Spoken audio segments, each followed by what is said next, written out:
दुश्मन की बातों से रोजा नाकस हो जाता है। रोजा हमको एक सबक देता है, हम अल्लाह के हुक्म का ख्याल रखते और उसके मुताबिक अमल करते।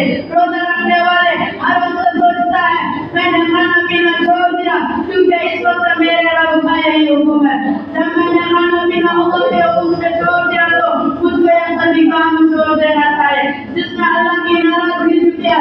लिहाजा हम तमाम गुनाह से बचने की कोशिश करता, उसी का नाम है तकवा। तकवा की सिफत पैदा करने के लिए रोजादार को मुसलसल एक महीना का मौका मिलता है। सही मानों में अगर रोजा का हक अदा कर पाए तो हर रोजादार मुत्तकी और परहेजगार बन सकता। रमजान के मुबारक महीने में कुरान पाक नाज़िल हुआ, इसलिए इस माह में ज़्यादा से ज़्यादा कुरान पाक की तिलावत की जाती है। इशा की नमाज के बाद तरावी होती है जिसमें रोजाना थोड़ा थोड़ा कुरान पाक पढ़ा जाता है। इसी तरह पूरे महीने में हम अज़कार के बाद पूरा कुरान शरीफ सुनने को मिल जाता है।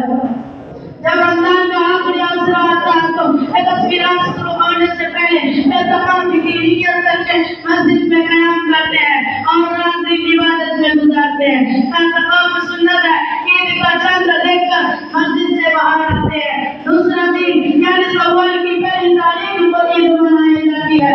उस दिन रोजा रखना हराम है, सभी को खाने पीने की इजाजत दी गई है। ईद मुसलमान का सबसे बड़ा त्योहार है। उस दिन मुसलमान को कितनी खुशी होती है बयान नहीं किया जा सकता। बड़े अफसोस की बात है हम मुसलमान रोजा का सही हक अदा नहीं कर पाते और न कुरान का हक अदा कर पाते। बहुत से मुसलमान इस रमजान के महीने में बड़ा किसी गुजर के छोड़ देते हैं और जो लोग रोजा रखते हैं वह दूसरों बातों का ख्याल नहीं रखता।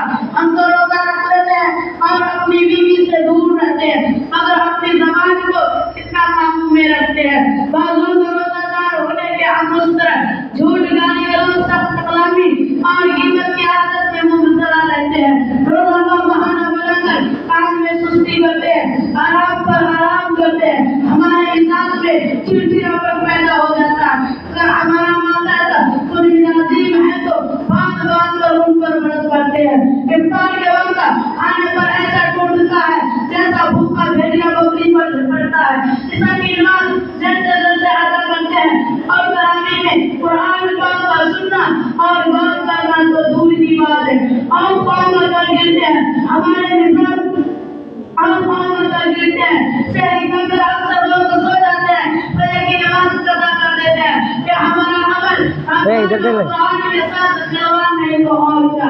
रमजान मुबारक में कुरान पाक की ज़्यादा से ज़्यादा तिलावत और इसके मुताला का इंतजाम करने का मौका मिलता है।